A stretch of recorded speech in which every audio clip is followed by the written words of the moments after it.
tidbit about myself that people might not know is I like to go in the forest, with nothing and create primitive tools like stone axes, picks, hammers, shelters. I like to stay there and cook food, just have a good day. Like proper going back to roots, back to, sort of primal sort of direct. There's a word that I'm forgetting, but never mind. Fun fact about me is I also produce music, so yeah. Ooh, he produces music. What type of music do you produce? Mainly rap. Get out. Rap. The most upper class white Brit produces rap. That's so. You might not be upper class, but you come across as that. It's a compliment. So I'll show you the Spotify afterwards. Oh, awesome. I was going to say, we got to hear some samples before the day is done, right? So you get your samples ready. We will bug you for one of your cool ones, okay, dude? All right. Give us a beat, Phill. I'll hop on a track. Fair play. No worries. I am a PS4. Welcome, Zubair. I'm not a PS4. That's a bit of a weird saying. I play PS4. Where do we plug in the controller? Big into the Assassin's Creed games as well. Can't wait for the Valhalla one coming out later this year. Beareded Viking, you're probably going to be excited about that as well. Oh, hell yeah. Definitely. You know what? I know they're not usually multiplayer, but I really hope they are. Just being there with your friends behind the shield wall. Yes. Fantastic. Glorious. Finn, also known as Tempest. I play PlayStation all the time. I'm a content creator for WWG. I'm also part of the Warzone competitive team. Weird fact about me is that I play NFL for a team. And that's about it. Which team is that?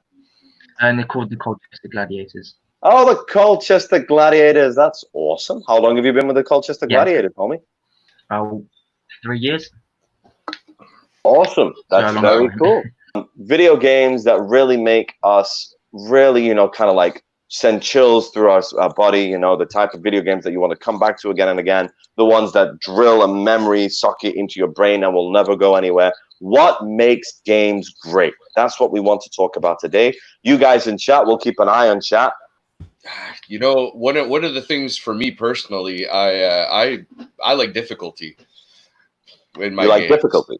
Yeah, like when I play stuff like God of War, for instance, which was an amazing game story-wise, just the mechanics of it, the new God of War and the old ones. I always put it on the hardest difficulties. Always. Games like Dark Souls, Bloodborne, and even like I might time myself and make myself sound very, very old right now, but Demon Souls, Oh, yeah. On the PS3 was just it was so difficult, and I like that. That's just something for me. Difficulty and story mixed together just makes for such a great game. I mean, that doesn't surprise me for the guy who makes his freaking tools from scratch every time he goes out into the forest. When you go out to the forest, you still wear your clothes, yeah? You don't make your own clothes as well. Go out and look for clothes and skin an animal and make underwear. Me, for example, I've long and still will go back to a game called Euro Truck Simulator 2. That is a simulator game, and that's just because of the amount of fun times that I've had with friends, literally just driving around in trucks, doing a convoy, and also going back to playing like the original Halo on the original Xbox, like the big square box, like those kind of memories just stick with you. And like the people that you play those games with, like say for example, if you've played those games with family to get through the campaign, that's also something that's going to stick like to your heart and to your brain. When I was about 11 years old, I had my friend Dale, shout out Dale if he's in the chat, and he came round to my house, and it was the first time I'd ever got Assassin's Creed, the first ever one. Story was probably about, 14 hours, something along that line. And we got it about 5 o'clock from Blockbusters. That's how old I am, all right? Blockbusters, and we rented it for the weekend. Now, I'd been up early. We'd played it a good few hours. We kind of got through a little bit. Got about 11 o'clock, and I was shattered. I needed my kit. So I fell asleep. Then woke up about 6 o'clock in the morning to hear my TV, hear some music, and I look over to my TV, and it's credits rolling, and I was like, oh, Dale must have put a movie on. Fell back asleep, woke up 2 hours later. Here's Dale, controller in hand, TV's on. Like, wait a second. Went into the story mode. My best mate had only went and completed the whole entire game without knowing what happened. And I was furious. And I was like, if you're watching, still not forgiving you. Oh, that's so atrocious. Oh, That's like your partner finishing off a Netflix series without you. That's how bad that is. Oh, that is exactly what it's like. Oh, that is so bad. If downstairs done that to me now, I'd be taking the dog and I'd be going. No happening again. Yeah, shame if you're watching. First thing about games that I like is it has to be fun. Like, you can't play them if they're not fun, obviously. But with the games like Fortnite and the new Call of Duty being out with Warzone, it always seems like every single game is jumping on the Battle Royale bandwagon. So I still quite like the games that aren't on the bandwagon of Battle Royales. Like, I still play Madden and stuff like that, but I still always go back to Fortnite for some random reason. And I've always said, all right, I'm not playing it, and then the next day I'll be back on it playing it. So it's something about that it needs to be captivating. Like, it needs to be something about the game that you always come back to. When you're in Battle Royale, people buy stuff like crazy, don't they? They buy these skins, they buy the extra guns, they buy this and they buy that. That's where they get the money from, right? That's where they mint it. But having said that, what do you think drags you back to Fortnite every time? Even though you said, I'm not going to play it again, but then you're on it the next day. What is it like? I don't know. It's like, it's weird because obviously I've got all my friends on it, but that doesn't really matter. It's just something about it that even though if I get really angry at it, it's still fun.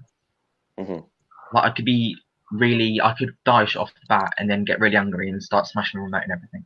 Then the very next game, I'll forget all about it and just be really happy and chill out. And there's something about it that's weird. I gotta ask, Viking, does Isabelle LeBlanc have something for you? Because she says that you get mad and salty at Apex all the time. Yeah, Apex is one of the only games that brings out the Viking rage. That's my little sister, by the way. Oh, is that? Oh, that makes sense. Oh, go ahead. Cuss him as much as you like, LeBlanc. Yeah. Not overly. I like to be the best at the game I play.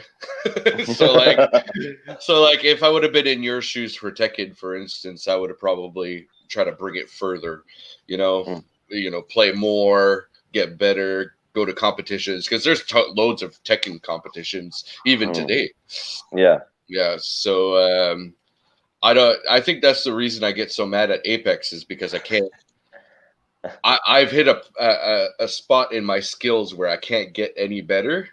That must suck. You can get better, for some reason you can't. Yeah, and it's something that really just picks at something in my head. Does that help make a good game, the addictability? I would say that it does make a good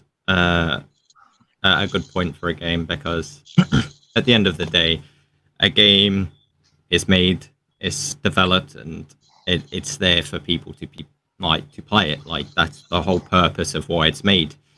So if they don't have some sort of aspect where it just keeps bringing you in or new people in, then there's just gonna end up being nobody left playing it.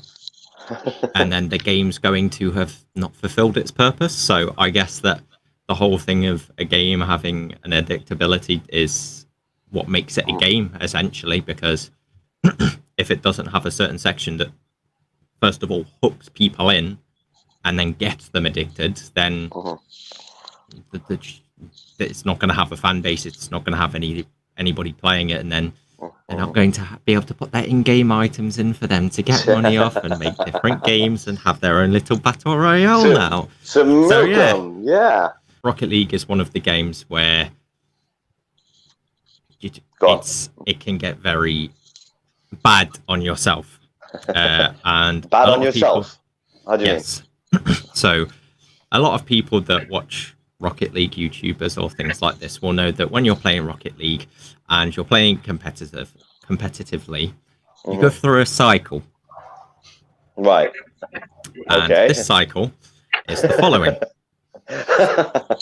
Let me take notes. Go ahead. You start off where you are and you train, you get better. Once you master all this training, you get to the God phase that they call the God phase, where everything you're doing is working perfectly. You're winning majority of all your games. You're doing amazing. And now you'll stay in that phase for maybe a week. Depends on the person. Can last for a couple of months. And then once you get past that phase, you then go to the suck phase, where for some reason, no matter what you do, after all that training you've done, after how greatly you've been playing that game, nothing seems to work. Whatever you're doing, or what you was doing, just now doesn't work. You can't play the game. You suck. Like, it happens. And then you'll go back again. You'll get back to the drawing board again, going, right, well, what do I need to train on? You start training again. You start perfecting all that training. You get back to your God phase. You're like, yeah, I'm good at the game again. And then you get past the God phase and you get put into higher tiers and more people are doing more mechanical, better things. And then you're back to like, well, nothing I'm doing is working. I suck at the game. And it just keeps going. Oh, that sounds horrible. Oh yeah, you know what? I kind of surprised that you said that you play that game to chill, because I don't. My couch just moves back and forth. I'm just like, you know. Yep, you're so into the game. Moving with the car. So into the game, yeah. You know. Sofa turns upside down when you're driving up the wall. All of a sudden, my couch is like this far away from my TV. I'm just like, how did I get up here? You know. Oh damn! We have all related to a game on that level, somewhere or another. I find the word addictability hard, because if you love something, you know, I'm not addicted to my fiance. I'm not addicted to. I'm on that fix. God, if she's watching this, I love her. On a serious note, though, I know what Finn's trying to get at, because I might know when Fortnite first came out, and I'd never played a battle royale game in my life. I love those type of films. I don't know if these two will be old enough to remember, but there's an old Japanese film literally called Battle Royale that came out. All the school kids, right? And yeah, it's ridiculous. It was awesome. It blew my mind, and I don't know why I loved it so much. And I had to watch in Japanese, no subtitles, nothing like that. So I'm just sitting there, I'm just like, yeah, cool, no worries. Fight scene, yeah, So it just, and then I didn't even see a trailer for Fortnite. What had happened was I seen it all in the news about these kids hacking their mom's credit cards to pay for Viva. Oh damn, son! I always say the word business. I captivated me straight away. I was addicted to hearing this news, and I was like, right, I need to check this out. Free game. Who doesn't love free stuff? Downloaded it. First game I played, just like you were talking before Apex. Landing, dying. And the thing is with me, just like Viking was saying, I always want to try and better myself and stuff. Like, I have to be the best at things. So when I started dropping, you know, a 5-kill game, I was running around showing my pals, cool, no worries, Scott. And then I started dropping 10-kill games. I'm like, yeah, cool, still, well done, good job. And now I'm at that stage, like, between Warzones now. I'm angry with myself if I don't drop, like, a high-kill game. Now, I know one of my boys on this Honey Badger's watching, and without a doubt, he will always end the game in double digits, all right? Don't worry, Phill, you'll get there eventually.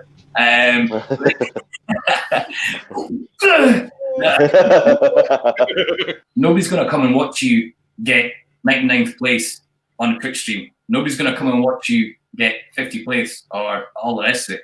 Awesome. See, I slightly disagree, because if a person is entertaining and losing, I'll watch them. Right? Yeah, no, I totally get that. If, you know, doing funny skits and all the rest of it, I totally get that. But the idea I was talking about is, yeah, like I get what you're trying to say. Like, if somebody's funny and they're not necessarily, you know, good. Like, I can get that. I can mess with that.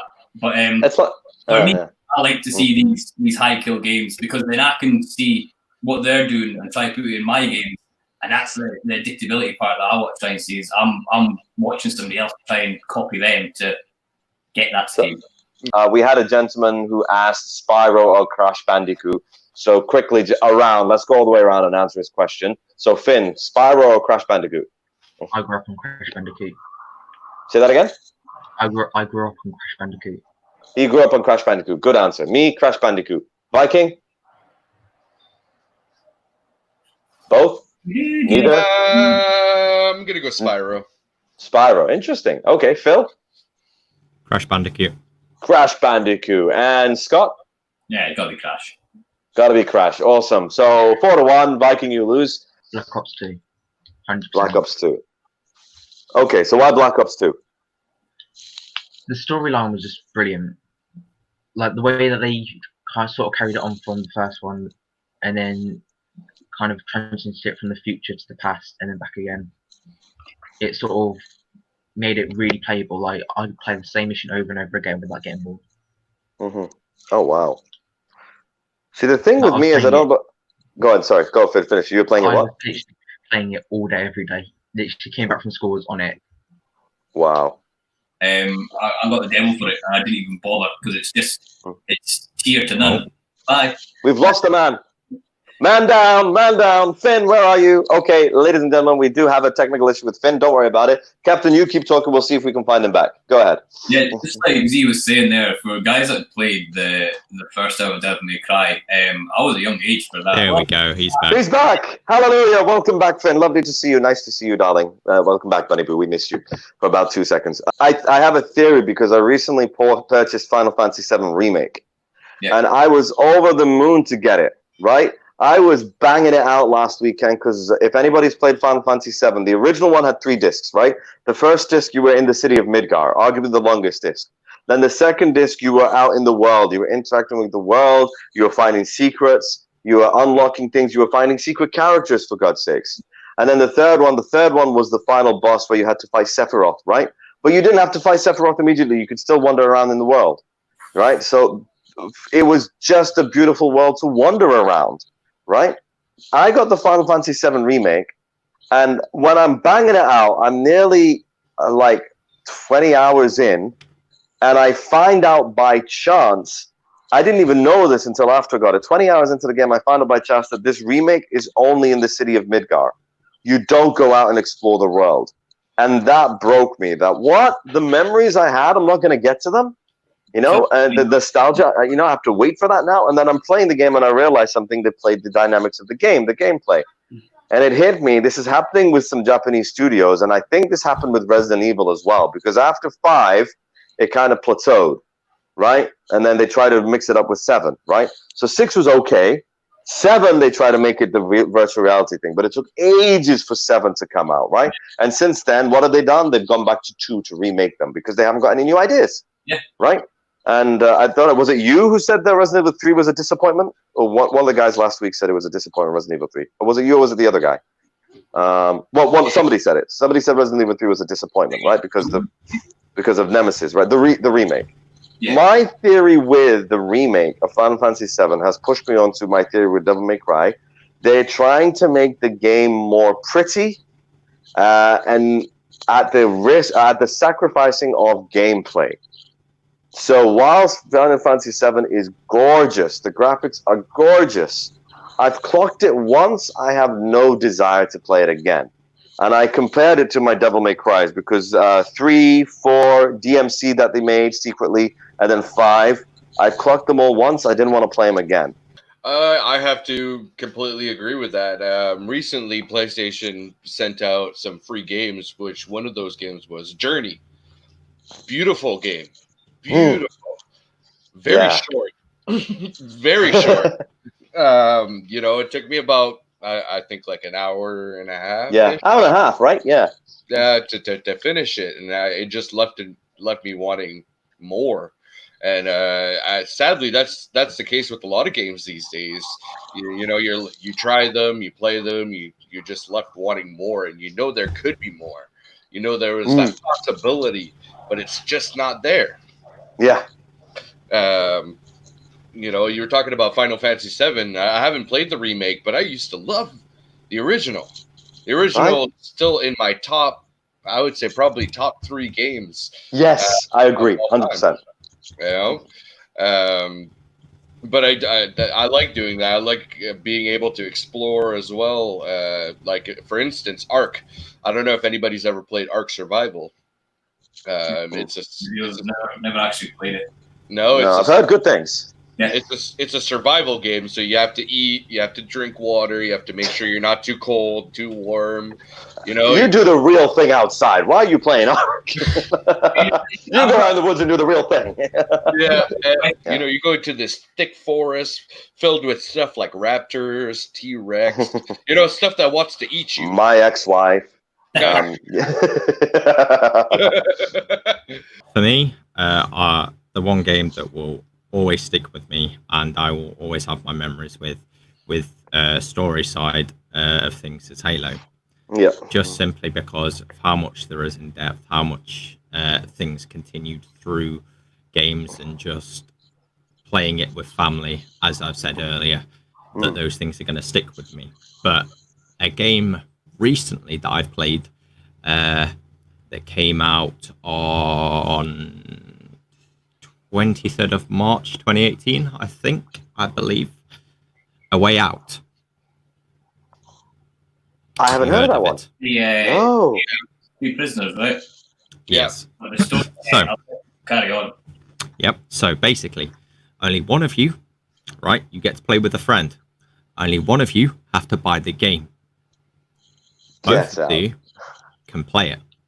So, literally, I was browsing through my local CX store with my friend, and I saw this game, and it's like, co-op game. Like, for a while, I've been looking for a game that's just solely story, solely campaign, and then I saw this little bit that's like, your friend can join for free. So I turned around to my friend and I was like, look, shall I buy this? We'll crack some hours on it. It's like, sure, why not? We'll give it a try. So, for once, first of all, it's felt since ages since I've actually put a disc in my Xbox, because I just download everything.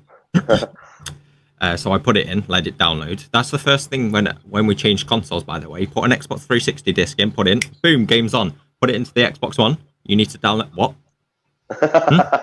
Yeah, that's 75 gig update. Yep, that's the first thing that confused me. Oh man! But yeah, the story of that game, like you said, right? The game isn't that beautiful. Don't get me wrong; the graphics are okay, right? But the story behind it is just incredible, and the fact that, like, obviously, a close friend that can, like, or whoever you desire to play with, your partner, whatever.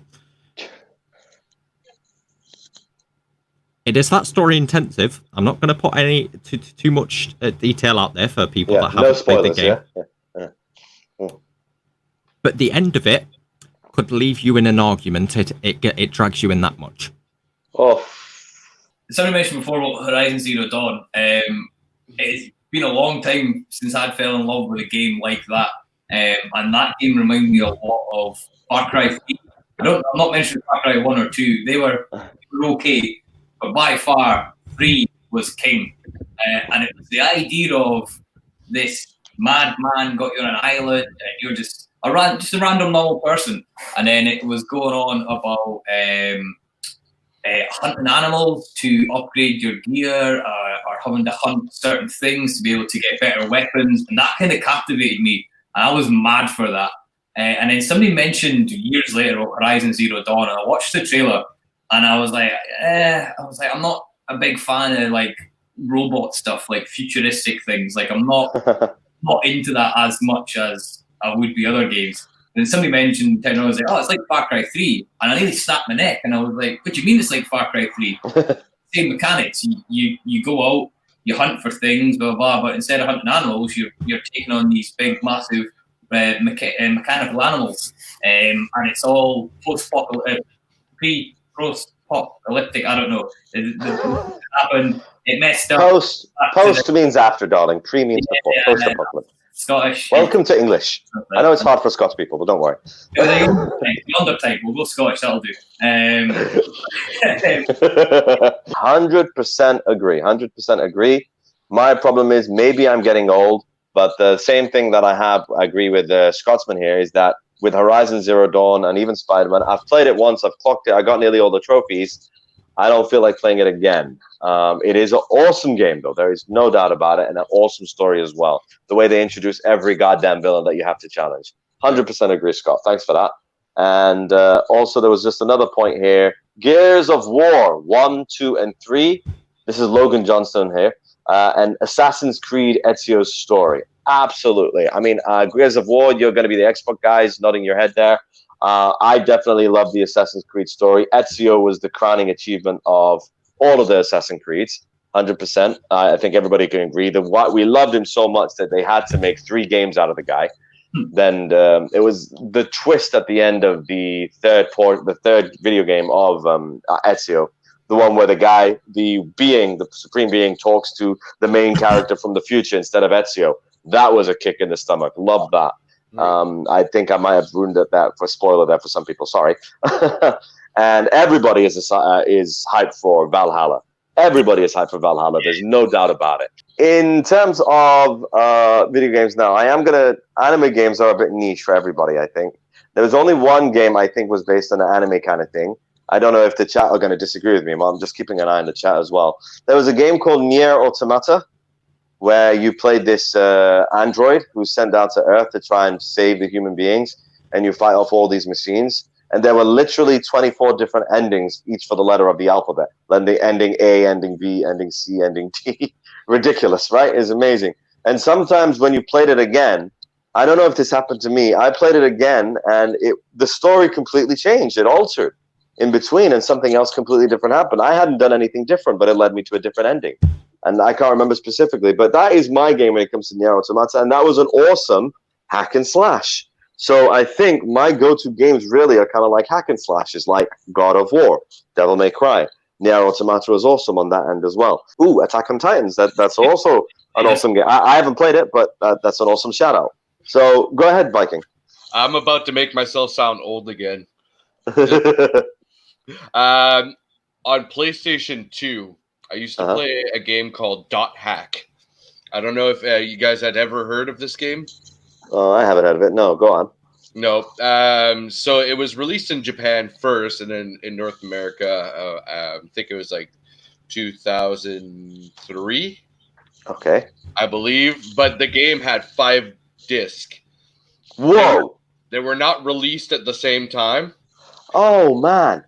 And yeah, so you would finish one disc, you would finish the part, and then I think it was Infection, Mutation, Outbreak, Quarantine, and Fragment, I believe. So you had to wait for the next disc to come out, which I think was the year after.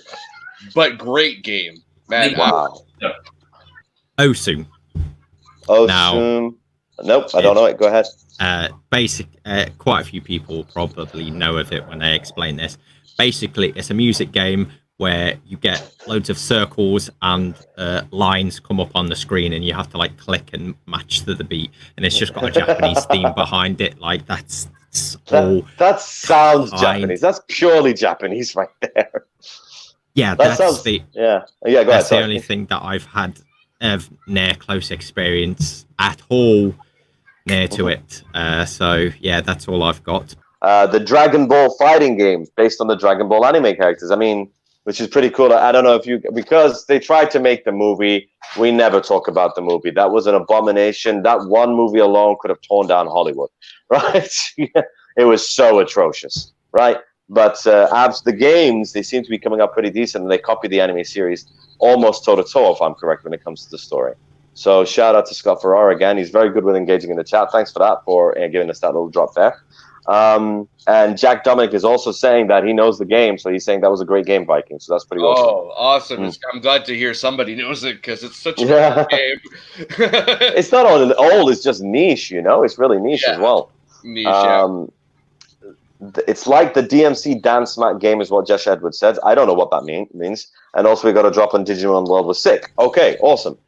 Take some medicine. You can tell I'm dead, can't I? But go ahead, Viking. Sorry. Another Japanese game I used to play was Dance Dance Revolution. Oh my gosh! In the arcade. Yeah, but that's not an anime game, though. I mean, these Japanese games you have to play. You just have to play once, right? Have you ever seen the arcade games in Japan? I was blessed to go to Japan once. And the arcade, it's like a different goddamn world. There's the drums there. There's the guitar games there. There's the cooking games there. It's nuts. It's absolutely bonkers. And they wouldn't make it anywhere in the world. It's just specifically for Japan. It's amazing. It's hilarious. Yeah. All right. There's certain arcades out there that just... Like, I used to live in Edmonton, Alberta, and there was a place called Circuit Circus. It was in the West Edmonton Mall. Mm-hmm. It was in the food court, so you'd exit the food court, enter that area, and a door. It was a different world in there. You had the same thing. You had guitar, drums, you had racing games, all sorts of stuff. Man, I miss arcades. I really do. Yes, Mr. Revolution, we 100% agree with you that Dragon Ball Evolution was the most disgusting film to be ever made. All in favor say aye. Aye. Okay, move on. Next topic. Motion pass. Yeah, he's got the poster behind him. He's just pointing to his entire little ABCs. Oh, well done. Awesome. We had that ready for someone to say Pokemon. Awesome. Well done, May. Well done. Awesome. But I do want to agree, man, the Cell Saga. Beautiful. Someone else agrees. Oh, yeah. I love the Cell Saga. Dragon Ball Z. I even like Dragon Ball GT. I know it gets a lot of flack. Have you watched the new Broly one yet? Yes. Broly's mad. Like that's dude. So good. I can see somebody in the chat talking about Broly as well. Oh yeah. Wow. Oh, man. I just remember, like, running home from school just to watch it, right? And even now I loved it. I downloaded. No, I acquired all the series of Dragon Ball. Dragon Ball series. Everybody knows what acquired means. Yeah. Very diplomatic. Well done, Viking. Yeah. Plausible deniability. Everybody here, just think of 2 lies and a truth about yourself you'd like to play. Now, for one or two of you guys, I might have just dropped the bombshell early with this, so I will start off for everybody watching at home. So fact number 1 about me is when I was in Pakistan, I had an honorary boxing round with Amir Khan, the boxer, when he came into my gym. Right, so that's fact 1. Fact 2 is I have lived around the country, the world, in 4 different countries. I have lived a portion of my life. And fact number 3 is I once won 2 comedy competitions in the country in the UK before I left for Pakistan. So those are 3 facts about me. Everybody at home and everybody watching and all of you guys, you got to guess which one was the truth and which ones are lies. Well, it definitely wasn't the comedy one, I can tell you that much. Definitely wasn't the cover one. Well, screw you two. Sorry. Yeah, iron brew drinking, deep frying. So Revelation says number 2 is the truth. Okay, number 2 is when I said I lived in 4 different countries. Okay, anybody else? That's definitely number 2. Number 2 is truth. Number 2 is the truth. Everyone's going for number 2? Number 2. Number 2. It's number 3. I won Beat the Frog. I won the Beat the Gong at the comedy store. Beat the Frog at the Frog and Bucket.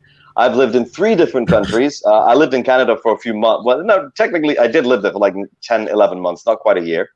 And in terms of, what was the first thing I said? Yeah, Amir Khan, he visited our gym. I didn't have an honorary boxing bout with him. For all of my career, I have been known as Life of Phill. I also have had 3 different names throughout my career. 2 separate points there. I enjoy FPS over every game ever. Something tells me number 3 is bullcrap. Something tells me number 3 is bullcrap. I vote number 1. What about you guys? Yeah, number 1. Number 1. He's always been known as Life as Phill, but fact number 2 was that your game tag was always changed, hasn't it? Right? It's changed 3 times. He said. I picked 2. I'm going. You pick 2. I'm going number 2. I'm going number 1. Go ahead, Phill. Number 2 is the truth. Oh, damn, son. Well, that was interesting. Awesome. Starting out with, I was known as the gaming life of Phill. Then changed to Phil's the gamer. Mm-hmm. And then after Phil's the gamer, I just then thought back to gaming life of Phill and thought, well, I'm not just doing gaming, so we'll just go with the whole life of Phill. Fact number 1. Mm-hmm. I've lived in every province and territory in Canada. Fact number 2. I was pronounced dead one time. Fact number 3 is I've been in total 5 vehicle accidents. You know what? Something tells me that the 5 isn't the right figure. It's probably like 7 or 9. Because wait, did you say road accidents or just accidents?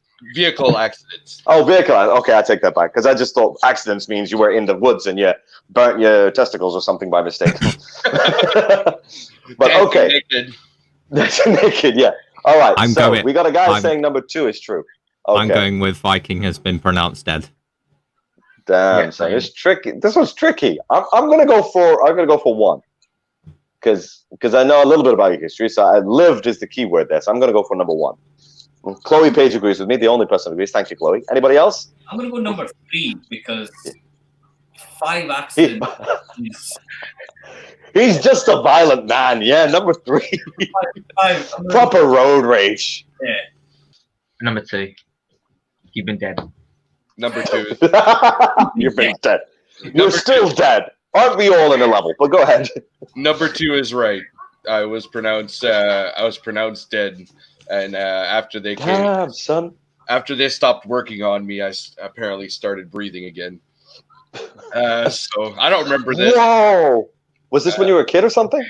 I was 17. Happened yesterday. Happens all the time to Vikings. Number 1 is semi-true. I lived in every province. I haven't lived in the territories. So Nunavut, Northwest Territory. Getting up on a technicality. All right, fair enough. And Yukon. I haven't lived in those 3, but I'm from the East Coast of Canada and slowly made my way to British Columbia on the West Coast.